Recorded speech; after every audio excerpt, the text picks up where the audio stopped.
Fly about evolution deals with the myth surrounding what's called natural selection and random mutations. And here's the heart of the issue. Evolutionists say the human eye was formed due to random mutation that occurred in one of the first fish. Could have come from, they say, a sunspot or some similar blemish. And that blemish evolved over time through natural selection. The fish with the best chance of survival mated with the other mutant spot fish. That's known as survival of the fittest. And eventually, the spot grew and evolved into the human eye as we know it today. To the average person, that sounds reasonably plausible. In fact, many scientists seem to accept it on face value because it sounds so good. And it does sound plausible, at least until you stop to think it through. Well, Wernher von Braun, the genius who started the U.S. space program, was director of NASA and did just that. He thought it through. And when he did, it only increased his high regard for his creator. The idea of creation is not conceivable without invoking the necessity of design.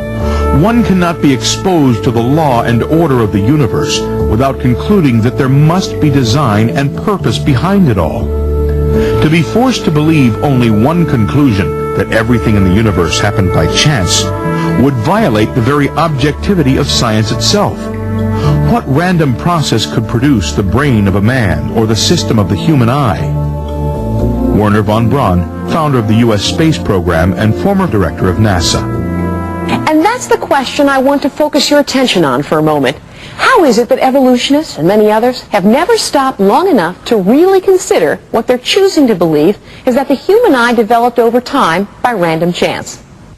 There are countless ways to show you just how absurd the theory is that suggests that random chance mutations evolving over time could actually account for the development of the human eye. But let me give you just two. A quote from Charles Darwin himself. He admitted the eye was a challenge to his theory. Darwin wrote, "To suppose that the eye, with all its inimitable contrivances for adjusting the focus to different distances, for admitting different amounts of light, could have been formed by natural selection seems, I freely confess, absurd in the highest degree." Secondly, to give you just a very small idea of how ridiculous it is that most evolutionists believe the eye was a mutation that somehow developed over time into the complex thing that it is today, it's impossible for the eye to evolve by chance or mutations, because everything would have had to have evolved at the same time, which suddenly functioned in perfect harmony. For the eye to function, it must be clean and moist with tear glands and movable eyelids. The cornea has to be transparent to allow light to pass through it to the pupil. A lens then adjusts and focuses the image on the back of the retina, where 130 million light-sensitive rods and cones transform the light into electrical impulses. Those impulses go to the brain, and we see an image. The eye either functions as a whole or not at all. It is either perfect or perfectly useless.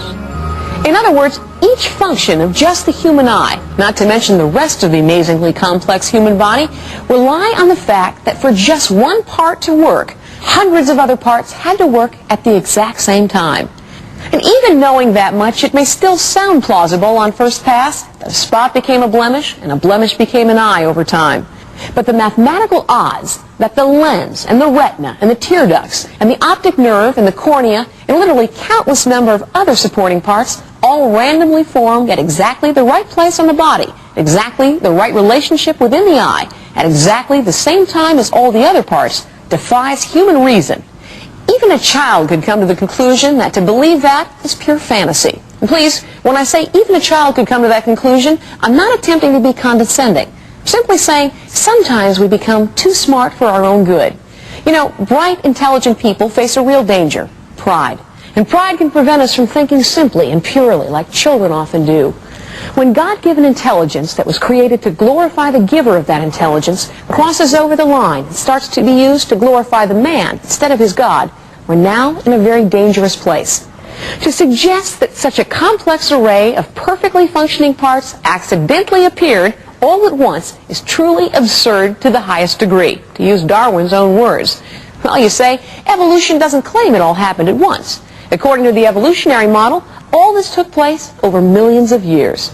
First of all, now you know why every year evolutionists have to keep adding millions of years to their projections, how long the Earth has been here. Because the mathematicians who calculate the odds of how long all this complex life would take to develop would blow the evolutionist theories out of the water. As it is, mathematicians have proven evolution is impossible, even in 250 million years. But secondly, to believe all this precise design, such as a complex organ as the human eye, developed randomly, even over millions of years, simply by random chance and by accidental mutations, you would have to believe the following.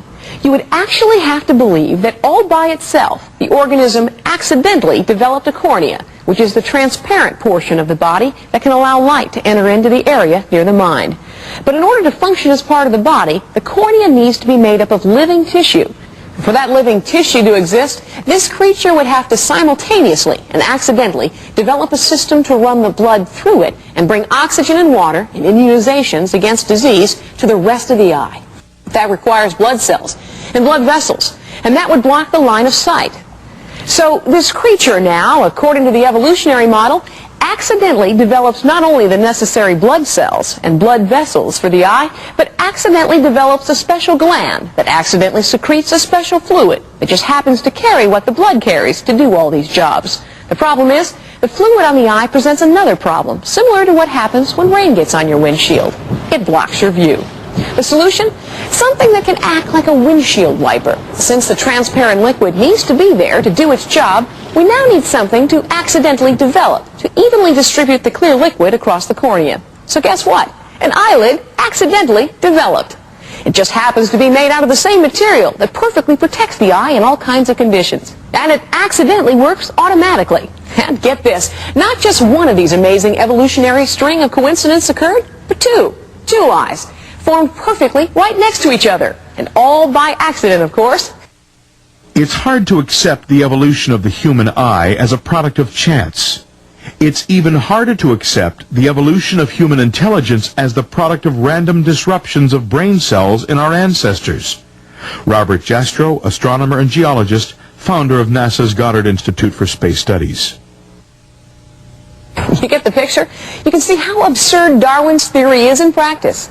And I'm just talking about the most basic functions of the eye as an illustration that this kind of random accidental development of the human body parts had to go on literally millions of ways all over the body, all without a designer, and all quite simply by accident. To believe that, you would have better luck believing that a Harrier jet could develop itself from airplane parts lying in an open field over time, without any intelligent life form to design the parts, or how they would go together. You can believe that if you want, but you shouldn't call that science. The kangaroo, when the young is born, it's like a little red jelly bean. It's about half an inch long, and it has a mouth, and it has two legs. It has no eyes. It can't see. If you can imagine a red jelly bean with a mouth and two legs, and it comes out of the birth canal, and then it knows where to go, what to do, and how to do it, and it crawls up the pouch. And then it knows where to go, what to do, and how to do it, and it crawls into the pouch. Then it knows where to go, what to do, and how to do it, and attaches itself to its mother's milk to develop from there. I don't know. I could not imagine that happening by chance random processes over millions of years. I think it's designed to do what it does do. And that's really what an animal is like. It's got all these parts all together at the right place at the right time. I couldn't imagine it happening by chance random processes. But the wombat is intriguing. It's also a marsupial. It has a pouch. But the intriguing thing about the wombat is that its pouch faces backwards. And so the young have to jump in at the rear end. Now you might wonder, why is that so? Well, a wombat tunnels under the ground. You can imagine what would happen if its pouch faced forward. It would fill up with dirt and you get fossilized wombats real quickly. I remember taking a group of American tourists to one of my favorite parks in Australia where the park ranger was giving a talk about the wombat. And he said, isn't evolution wonderful? Over millions of years it slowly turned that pouch around. And one of my tourists put his hand and said, excuse me, sir, what was happening in the millions of years while it was still turning around? And the park ranger had this funny look in his face and didn't know what to say. That all the adaptive structures in nature, all the organisms which have existed throughout history, were generated by the accumulation of entirely undirected mutations, that is, an entirely unsubstantiated belief, which there is not the slightest evidence whatsoever. The truth is, our human bodies are far too complex to have slowly evolved. Parts of the body, like the eye, can only function because everything was created at the same time by an intelligent designer, God.